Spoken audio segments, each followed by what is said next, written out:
안녕하십니까. 매일 아침 조간신문의 주요 기사를 딱딱 풀어서 해석해드리는 조간딱풀 1월 22일 금요일에 인사드립니다. 오늘 조간의 일면 톱 기사는 모두 조 바이든 미국 대통령 침식 이것으로 장식을 했습니다. 뭐 여러가지 보는 관점은 다르지만은 어쨌든 트럼프 시대에 비해서 미국 우선주의에서 세계의 경찰국가가 되겠다 이런 선언을 많이 했습니다. 조선일보는 민주주의가 돌아왔다. 안으로는 통합, 밖으로는 동맹 강화. 자, 한미동맹도 좀 새로운 국면을 맞을 수가 있겠죠. 세계일보 바이든 동맹 복원 전 세계에 다시 관여하겠다. 자, 경찰국가, 세계의 경찰국가로 다시 등장을 하는 그런 선언을 했습니다. 뭐 미국이 새로운 길로 들어섰다.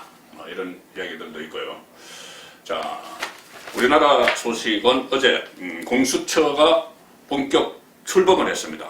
그런데 고위공직자 범죄수사처, 그런데 실제로는 개문 발차입니다.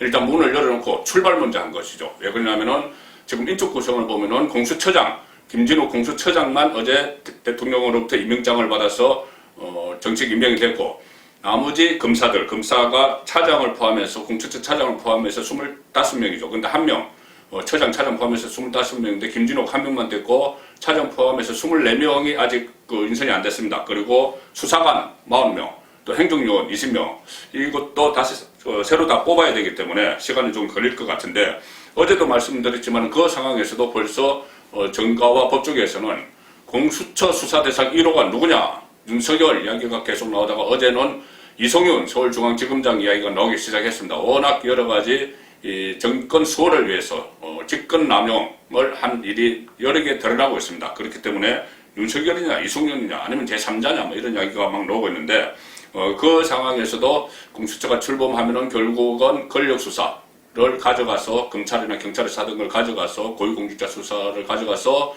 뭉개거나 선별적 수사를 하는 것 아니냐, 그런 우려도 여전히 나오고 있습니다. 자, 세계일보 6면을 먼저 보시면은 어제 임명장을 줬는데 문재인 대통령이 독립성이 가장 중요하다. 김 공수처장은 성역 없이 수사하겠다. 자, 이렇게 했습니다. 윤석열 검찰총장에게 임명장 줄 때와 좀 상황이 좀 비슷하죠. 정치적 중립을 지켜라. 그리고 성역 없이 수사해라. 자, 그런데 과연 성역 없이 수사를 하면은 가만히 있을까요? 윤석열 총장 성역 없이 수사하다 여러 차례 퇴출 위기에 몰렸다가 기사 해생을 했죠. 문재인 대통령 엄중한 시기에 직책 수용 경의를 표한다. 검찰과 경찰과 협력도 강조했다. 기대가 크다. 김진욱 공수처장은 중립을 지켜야지 국민 신뢰를 얻는다. 자, 결코 오만한 권력 되지 않을 것이다. 뭐 이런 이야기를 했습니다. 그러니까 공수처가 오만한 권력이 되지 않을 거라는 이야기죠. 자, 이 상황에서 과연 공수처가 제대로 일을 할 수 있을지 두고 봐야 되는데, 앞으로 한 2개월 정도 걸립니다. 2개월 걸리기 때문에 아마 3월 말이나 뭐 4월 초 이때 출범을 하지 않겠느냐 싶은데, 국민일보 12면을 보시면 공수처 본격 가동까지 최소 2개월, 사람을 다 뽑아야 되기 때문에 그렇죠. 그래서 1호 수사 대상은 누굴까? 여전히 1호 수사 대상에 대해서 언론이 주목을 하고 있습니다. 과연 누굴까? 1호 수사 대상은. 자, 정치적 민감한 사안을 선택 안 할 것이다 이런 관측도 있습니다. 있기는 공수처 1호 수사 대상에 한동안 또 그래서 사건 가뭄을 겪을 가능성도 있다. 막 조심하더라고. 차장 인선, 인사위 구성 난제가 산적해 있다. 조직 구성이 완료된 후 본격 시작될 1호 수사. 자, 법조계 관심이다. 가족 비리, 재판부 분석문건 배포 지시 등 의혹이 제기됐던 윤석열 검찰총장이냐, 아니면은 김학의 전 법무부 차관 관련 불법 출국 금지 의혹이냐, 여기 또 이성윤이 연루가 되어 있습니다. 이용구 법무부 차관 택시기사 폭행 사건이냐, 자, 이런 이야기들이 나오는 가운데 그 옆에 국민일보 옆에 기사 보시면은 하명한 것은 과잉 수사를 하고, 청와대 하명 수사는 과잉 수사를 하고, 울산 시장선거 불법 개입 의혹 그 사건 때 김기현 당시 울산시장에 대해서 하명 수사를 했을 때 아주 과잉 수사를 했죠. 그런 과잉 수사를 공수처도 할 수가 있다. 하명된 것은, 청와대에서 하명된 것은. 대신에 또 하명에 따라서 사건을 뭉개게 할 우려도 여전하다. 자, 그런 우려입니다. 검찰이나 경찰이 상급 이상 고위공직자 수사를 하다가 이것을 공수처가 요청을 하면 무조건 이첩을 다 넘겨줘야 되죠. 그러면은 다 깔아뭉갤 수도 있다 이 이야기입니다. 검경 사건 이첩 구체적 기준이 시급하다. 구체적인 기준이 지금 없습니다. 없어서 법에서는 그냥 이첩을 요구하면 이첩해야 된다 이렇게만 되어 있습니다. 그리고 수사 결과 사후 평가 규칙도 필요하다. 그렇죠. 이것을 사후 평가를 해야죠. 과잉 수사했느냐 아니면 깔아뭉개느냐. 지금 개문발차 공수처가 개문발차를 했지만 할 일이 상당히 많은 것 같습니다. 자, 동아일보 보시면은 공수처 첫 수사 빨라야 3월 실무 지휘할 차장 내주 청와대에 제청. 제가 차장이 어쩌면 실권을 가지고 할지도 모른다는 말씀을 들었습니다. 할 가능성이 높죠. 이 김진욱 공수처장은 판사 출신이고 판사도 잠시 했습니다. 그리고 주로 헌법재판소에 가 있었죠. 그렇기 때문에 수사 실무를 잘 모릅니다. 그래서 아마 검사 출신이 차장으로 가서 갈 가능성이 높은데 여기 차장을 내주에 청와대에 제청한다. 그러니까 김진욱 그 처장이 차장을 제청한다. 그래서 대통령이 임명을 한다. 이렇게 되지만 형식적으로는 그렇죠. 실제로는 아마 청와대에서 내려갈 겁니다. 내려가면은 민변 출신 또 검사들도 민변 출신들이 좀 좌파 진보 성향의 법조인들 검사 출신도 그 안에 있겠죠. 그쪽에서 차장을 맡을 가능성이 크다. 그래서 아마 실권을 행사할지도 모른다. 그런 이야기들이 많이 나오고 있습니다. 다음 주에 공수처 차장을 복수로 청와대에 제청할 것이다. 뭐 김진욱 처장은 그렇게 이야기하고 있지만은 실제로 본인이 뽑을지 정권에서 뽑을지 그것은 뭐 뻔합니다. 김 처장과 차장은 인사위원회 당연직 위원이기도 합니다. 그래서 차장이 임명돼야 공수처 검사 23명, 수사관 30명을 채용을 할 수 있다. 그런 일정이 그러니까 3월 빨라야 4월까지 넘어갈 수 있습니다. 이렇게 되니 검찰에서 다 넘겨줘 버리면 검찰은 고위공직자 수사할 게 없습니다. 그 동아일보 옆에 제가 이 초록색으로 칠한 이 부분을 보시면은 그런 이야기가 나옵니다. 자, 검찰 수사 중인 사건 공수처가 요청하면 넘겨야 된다. 공수처가 요청하면 무조건 검찰이 수사를 하다가도 다 넘겨줘야 됩니다. 넘겨줘야 되는데 여기서 어떤 문제가 발생을 하느냐 하면은 검찰이 상당히 이상이 쪼그라드는데 이렇습니다. 공직자 수사 기소 등 막강 권한을 공수처가 갖는데 상급 이상을 포함해서 무려 7,000명이 대상입니다. 7,000명 정도가 그 가족들도 있으니까. 그런데 5급 이하 공무원은 상급 이상은 공수처가 수사하고 5급 이하 공무원은 검경 수사권 조정에 의해서 경찰이 담당하게 되어 있습니다. 5급 이하는 경찰, 상급 이상은 공수처, 중간에 남는 건 4급이죠. 4급만 검찰 수사 대상이 됩니다. 그래서 검찰 내부에서는 우리는 4급 수사처 됐다. 이렇게 이야기합니다. 4급이면은 5급이 상무관이니까 4급이 이사관이겠죠. 자, 그 4급만 수사하는 수사처가 됐다. 이렇게 이야기를 하고 있습니다. 공수처는 고위공직자 수사뿐 아니고 기소와 공소 유지까지 맡게 돼 검찰의 기소 독점주의도 깨지게 됐다. 이 기소는 사실 이 공수처가 갖는 기소권은 모든 수사에 대한 기소권은 아니고 검찰 그리고 법원 그러니까 검사 판사 뭐 대법원장도 포함되고 검찰총장도 포함되고 그리고 경무관 이상의 경찰 여기에 대해서는 기소권까지 갔습니다. 그러니 검찰이 갖던 기소권이 기소 독점주의 했는데 기소권이 넘어간 것이죠. 부분적으로. 그래서 고위공직자 수사와 기소를 독점을 했던 검찰의 역할은 크게 축소될 것으로 전망이 된다. 지금 검경 수사권 조정에 의해서 올해 1월 1일부터 6대 범죄에 한해 수사만 할 수 있었죠. 그래서 여러 가지 또 검찰이 4급 수사만 하는 그런 수사처가 됐기 때문에 검찰의 위상이 상당히 줄어들었다. 그런 그 결과가 지금 나오고 있는 겁니다. 또 그뿐만이 아니죠. 검찰 역시 공수처의 수사 대상입니다. 그래서 검사인 윤석열이냐 이성윤이냐 이런 이야기가 나오고 수사 대상이 되는 상황이고 이 윤석열은 또 이런데 본인이 지금 1호 수사 대상 이런 이야기도 있지만은 윤석열 검찰총장이 살아있는 권력 수사를 한다는 의지가 있다면 정말 시간이 얼마 남지 않았습니다. 최근에 권력 수사에 대해서 의지가 있느냐? 얼마 전에 문재인 대통령이 신년 기자회견에서 윤석열은 문재인 정부의 검찰총장이다. 이런 이야기를 해서 양쪽 간에 뭔가 휴전 협정을 맺은 것 아니냐 그런 분석도 제가 해드렸는데 어쨌든 지금 윤석열 앞에는 시간이 약 2달 정도밖에 없습니다. 왜 그러냐면은 그 사이에 살해는 권력 수사를 다 마무리하지 못하면은 기소까지 가지 않으면은 이것이 넘어갑니다. 공수처로 다 넘어가서 뭉개버릴 수가 있는 그 상황이기 때문에 윤석열의 시간은 2개월이다. 임기는 7월까지지만은 윤석열의 시간은 공수처가 출범하는 그 사이 약 2개월이다. 그런 그 상황에 지금 처해 있습니다. 공수처 출범까지 2달가량 남았는데 이 처벌함이 무조건 줘야 되죠. 그래서 윤석열 총장도 이 상황을 잘 알고 있겠죠. 그래서 수사에 일단 속도를 내는 그런 모습을 보이고 있습니다. 윤석열은 문재인 정부의 검찰총장이다. 그런 이야기를 했지만 윤석열은 일단 수사에 속도를 내는, 살해는 권력 수사에 속도를 내고 있습니다. 지금 불거진 사건들이 상당히 많죠. 그 전에 라임 옵티머스 이것은 지금 일단 뒤로 거의 제쳐지는 상황에서 이 월성 원전 1호기 경제성 조작, 또 증거인멸 사건, 또 김학의 전 법무부 차관 불법 출국 금지 사건 이런 것들이 상당히 많이 있습니다. 일단 월성 원전 이 사건은 지금 청와대 특미까지 가고 있는 것 같습니다. 당시 배궁규 산업자원부 장관 경제성 조작 혐의를 받고 있죠. 대전지검에서 이 사건을 수사를 하고 있는데 소환 통보를 했다고 합니다. 다음 주 초에 조사 배궁규 청와대로 가는 길목에 있죠. 수사가 청와대로 가는 길목에 있는 사람이 배궁규 전 산자부 장관입니다.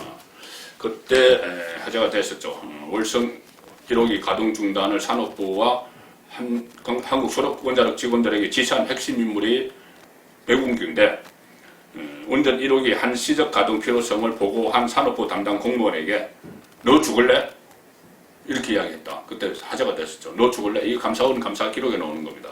너 죽을래? 라고 말하면서 즉시 가동 중단으로 보고서를 다시 써와! 이렇게 했던 인물입니다. 혼자 했겠습니까? 청와대 지시가 있었겠죠. 당시 최희봉 산업정책비서관 지금 가스공사 사장도 아마 조만간 소환이 되면은 청와대와 산자부의 연결고리가 나오겠죠. 이렇게 경제성 조작을 한 것이 또 문재인 대통령의 말 한마디로 시작됐습니다. 월성 1호기 가동 중단은 언제 결정하느냐. 이 질문, 청와대 참모에게 한 질문, 이것 때문에 경제성을 막 조작을 했습니다. 꼭대기에 역시 대통령 문재인이 있는 것이죠. 자, 이 사건뿐이 아니고 김학의 사건, 김학의 출국 금지 의혹 상당히 심각합니다. 지금 대규모 압수수색이 어제 이루어졌습니다. 세계일보 사회면 보시면은 추미애는 김학의 출국 금지에 대해서 문제가 없다. 법무부 장관이 이렇게 이야기했지만 윤석열 지시로 강제 수사 돌입했다. 자, 윤석열 총장이 이 수사팀을 재배정하고 수사 인원도 보강하고 이렇게 강한 수사 의지를 보였죠. 그래서 어제 그 수사 의지를 보인 직후 일주일 만에 어제 대대적인 압수수색이 이루어졌습니다. 강제 수사가 시작됐죠. 이 강제 수사 시작되기 전에 법무부는 이렇게 이야기했습니다. 김학의 전 차관 긴급 출국 금지 일부 절차와 관련한 논란은 부차적인 논란에 불과하다. 축소했죠.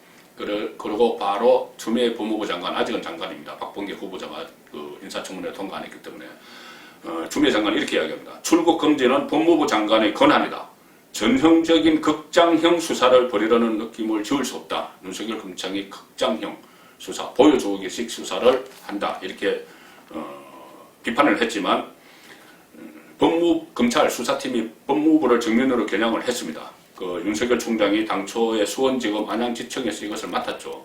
그런데 이것을 또 뭉개고 있었는데 수원지검으로 재배당하면서 엄정한 수사를 주문을 했습니다. 그로부터 일주일 만에 수사팀이 강제 수사에 돌입을 했고 이 수사 상황에 따라서 이성윤 서울중앙지검장이 타깃이 될 가능성도 배제할 수 없다. 이 기사가 이 안에 포함되어 있습니다. 왜 그러냐면은 당시 김학의 출국 금지 그때 대검 반부패 부장이었는데 김학의 출검 이후에 서울 동부지검의 긴급 출검 요청서 근거가 되는 내사번호 부여를 추인해달라. 가짜 번호를 부여해놓고 나중에 추인해달라 이렇게 해서 퇴짜를 맞은 그 일이 있었죠. 그래서 이것도 직권남용으로 수습 의혹이 있는 이성윤도 타깃이 될 가능성이 있다. 자, 이 상황까지 가고 있는데 이성윤에 대해서는 여러 가지 다른 의혹들이 계속 쏟아지고 있습니다. 중앙일보 6면 보시면은 제가 좀 전에 말씀드린 그 부분에 대해서 2019년에도 김학의 불법 출금 수사가 진행이 되려고 했는데 당시 대검 반부패 부장 이성윤이 막았다. 중앙일보 육명기사입니다. 2019년 그때도 이미 이 수사가 진행이 되려고 했는데 대검에서 막아버렸다. 대검 반부패부에서 지휘라인이죠. 지휘라인에서 막아버렸다. 자, 이것도 이성윤 관련입니다. 건익의 2차 공익신고서가 왔는데 그 안에 그런 내용이 들어있다고 합니다. 당시 안양지청에서 불법 출국 금지 정황을 포착을 하고 반부패 그 수사를 했는데 반부패부에서 수사 중단 취지의 주문이 왔다. 중앙일보가 입수한 14쪽 분량 2차 공익신고서 건익위에 접수가 된 겁니다. 거기에 따르면 수원지검 안양지청이 김학의 출금 직후 이규원 검사의 가짜 사건 번호 기재, 차규건 법무부 출입국 외국인 정책본부장의 출국 금지 승인 사실 등을 검찰이 파악을 하고 안양지청이 파악을 하고 수사를 했는데 법무부 검찰국, 반부패부 등에서 여러 경로로 추가 수사 중단 취지의 주문이 쇄도하기 시작했다.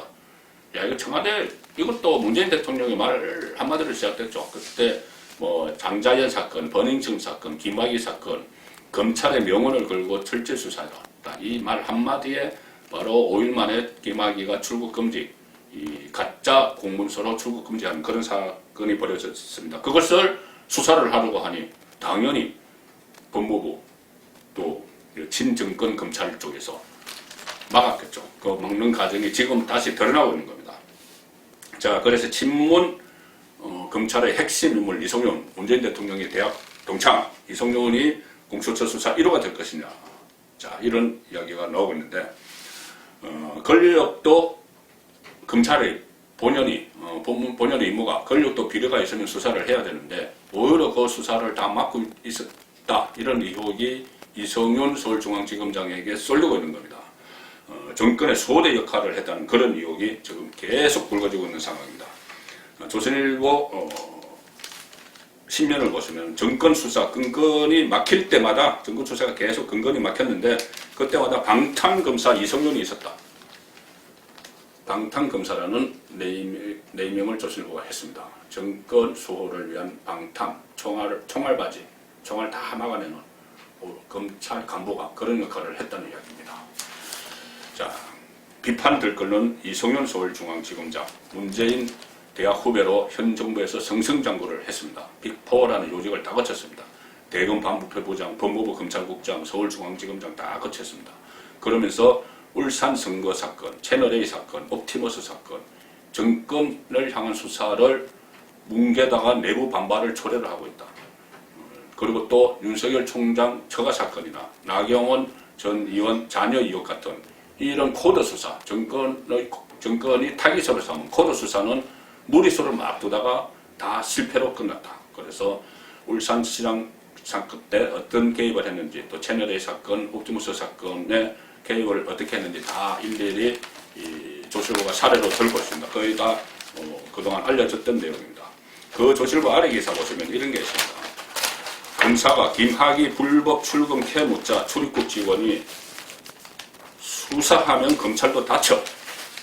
자, 검찰이 법무부 서기관에게 협박을 당하는 그런 내용인데 이 내용이 뭐냐 하면은 조금 전에 말씀드린 2019년에 김학의 불법 출금에 대해서 검찰이 수사를 하려고 수사를 하다가 6급 직원에게 이 법무부 내부 문건 김학의 전 차관 긴급 출국 금지 보고라는 이 법무부 내부 문건을 검찰이 확보를 했는데 그것을 6급 직원에게 이거 누가 쓴 거냐 하니까 K 서기관이 썼다, 뭐 어떤 서기관이 썼다. 그러니 검사가 그 앞에서 그 서기관에게 전화를 했다고 합니다. 전화를 해서 야 이거 어떻게 된 거야? 왜 당시 이런 거 썼어? 하니까 K 서기관이 진술을 거부하면서 도리어 검사에게 출국 금지 과정에서 출입국 공무원이 뭐가 잘못한 게 있느냐? 검찰 부탁받고 출입국 금지해 준 건데, 출국 금지해 준 건데 이것을 수사하면 검찰도 다친다. 그거 알고 있어? 이렇게 이야기했다는 겁니다. 검찰이 청와대 아마 하명을 받았겠죠. 하명을 받아서 이것을 하다가 오히려 그것을 검찰이 주도해서 해놓고 다시 검찰이 출입국 관리국을 수사를 하려고 하는 거야. 주르륵 걸리고, 야, 너희들이 한 거 아니야? 이거 수사하면은 너희들이 다쳐. 검찰이 다쳐. 이런 협박을 당했다는 어처구니없는 일이 있습니다. 자, 문제는 이성윤이 이런 방탄 역할 독단적으로 그냥 했겠느냐? 그렇지 않겠죠. 본인이 뭐 이 현 정권의 충성, 본인이 이렇게 한다고 뭐 정의감에서 한 것도 아니고 청와대를 비롯한 정권 누군가는 상의를 했겠죠. 그것이 장관이었던 조국 법무부 장관이나 추미애 법무부 장관은 거쳐서 했는지 청와대와 한 라인이 있는지는 모르겠지만 다 상의를 했을 겁니다. 그렇게 본다면 청와대, 정확하게는 문재인 대통령이 지금 거론되는 모든 사건의 꼭대기에 있다고 봐도 되겠죠. 대통령 말 한마디에 여러 가지 무리한 일들이 막 벌어졌기 때문에, 그래서 아마 퇴임 후에도 반드시 이 진실을 규명해야 된다, 그런 시도가 있을 것 같습니다. 주호영 국민의힘 원내대표가 문재인도 퇴임 후에 사면 대상이 될 수 있다, 그런 이야기를 해서 논란은 일어났지만은 글쎄요, 현실이 될 가능성도 전혀 배제는 할 수 없을지도 모릅니다. 오늘 중앙일보 23면 기사 보시면은 윤석만의 뉴스앤체크 울산 사건 기소 1년 유예된 진실, 송병기 수첩엔 청와대 선거 개입 의혹. 송병기 그때 전 울산시장 수첩에서 여러 가지 청와대와 관련된 그 단어들이 나왔죠. BH, 블루하우스, 청와대, VIP, 문재인, 이런 단어들이 막 나왔는데 그 수사가 중단되어 있는 상태입니다. 끝난 거 아닙니다. 민변 출신 검경의 변호사마저도 이 사건은 대통령 탄핵 사유라고 해, 탄핵 사유다 이렇게 했던 이 사건의 실체는 무엇일까? 유예된 진실이다. 이 사건이 저는 상당히 큰 사건이라고 저도 봅니다. 정권이 청와대 7개, 8개 부서가 집단적으로 부정선거에 개입한 의혹이 있기 때문입니다. 자, 내년 3월에 대선이 있고 5월에는 일단 정권이 바뀌죠. 어떤 정권이 들었을까? 상당히 여기에 따라서 이런 수사 방향도 갈릴 텐데, 그 앞에 미니 대선, 전초전, 대권 전초전이라고 불리는 서울시장, 부산시장 보궐선거가 4월 7일에 있습니다. 국민의힘이 그동안 막 승리를 확신을 했습니다. 특히 부산에서는 완전히 여론이 우리 편이다 해서 막 그 주자들이 난립을 하면서 서로 막 안에서, 내부에서 서로 어떤 비난전, 네거티브가 막 벌어졌죠. 그 승리를 확신했는데 그것이 정말 근거 없는 자신감이었다. 자, 이런 자료가 하나 나왔습니다. 부산에서 이상한 분위기가 감지되기 시작했습니다. 국민일보 신문에 보시면은 한 주 만에 뒤집힌 부산 민심, 한 주 만에 뒤집혔다. 여당은 가속페달, 야당은 반전 시도. 여당은 계속 가속페달, 야당은 반전을 시도하고 있지만 제대로 잘 안 되고 있다는 이야기입니다. 이 리얼미터 조사인데 민주당 지지가 34.5%, 국민의힘 지지가 29.9%로 역전됐습니다. 한 주 만에. 국민의힘은 달라진 분위기에 당혹하고 있고, 그래서 가열 경쟁을 좀 경계해야 된다, 이런 이야기가 있고, 김종인이 그 방문 예고 이런 것도 있는데, 자, 왜 이렇게 달라졌을까요? 여기서는 민주당 신공항 카드로 민심 다잡기. 자, 가덕도 신공항입니다. 부산일보, 부산에서 나서는 부산일보 보시면 그 이유가 나옵니다. 일면 톱입니다. 가덕과 쌍거리, 동남권 메가시티 밑거림 나온다. 자, 선거 앞두고 가덕 신공항, 부산 시민들이 원하는 가덕 신공항 만들어서 2월달에 특별법에서 통과시킨다. 거기다가 플러스 알파, 동남권 메가시티 추진하겠다. 가덕 신공항 특별법 처리 맞춰서 여건 다음 달에 새 성장 프로젝트 발표, 당정, 지자체 협업, 구체화, 조율, 당과 정부, 지자체까지 다 스마트 항만 조성한다. 지자체 협업, 지금 부산시장 선거를 앞두고 있는데 지자체, 부산시와 협업 같이 이야기하겠다는 겁니다. 스마트 항만 조성, 경제특구 개선, 동부가 물류 허브 도시로 육성, 청차전이 막 나옵니다. 실제로 그 옆에 사진 보시면 이낙연 민주당 대표가 어제 부산에 가서 변성환 시장 직무대행으로부터 브리핑을 받고 있는 사진입니다. 변성환 시장 직무대행도 곧 퇴임을 해서 민주당 소속으로 부산시장에 출마할 사람이죠. 그런데 거기서 브리핑을 하고 있습니다. 청차진을 브리핑하고 있습니다. 물론 부산 발전을 위해서 필요한 일들이죠.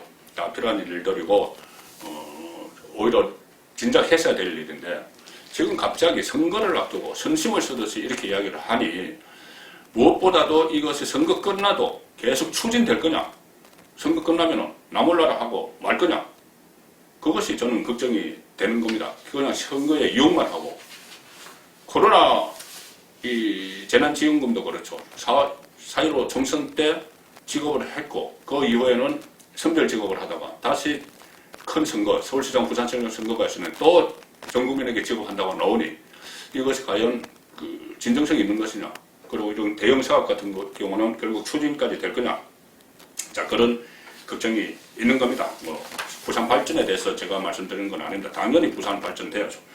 자, 서울은 어떨까요? 서울은 지금 구도 싸움 플러스 인물 대결입니다. 구도 싸움이라는 건 안철수 국민의당 대표가 나왔기 때문에 야권 후보가 단일화되느냐, 그런 문제가 있고, 인물 대결은 국민의힘에서 누가 대표주자로 선정이 돼서 나중에 안철수가 단일화를 할 것이냐, 그 이야기입니다. 어제 경선 후보 등록을 마감을 했는데 국민의힘에서 부산에서는 9명이 나왔고 서울에서는 무려 14명이 나왔습니다.